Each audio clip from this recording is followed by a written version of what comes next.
esse Congresso não é nosso. E aí não adianta o Lula dar o canetaço, porque o deputado vai votar contra e derruba. Sim. Então, quer dizer, o sistema presidencialista que a gente fala não é tão presidencialista assim. E pelo voto do trabalhador, infelizmente, o trabalhador votou na direita. É a conclusão que se chega. É a conclusão.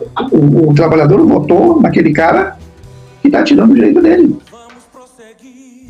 que propõe o fim do direito dos dele. direitos trabalhistas.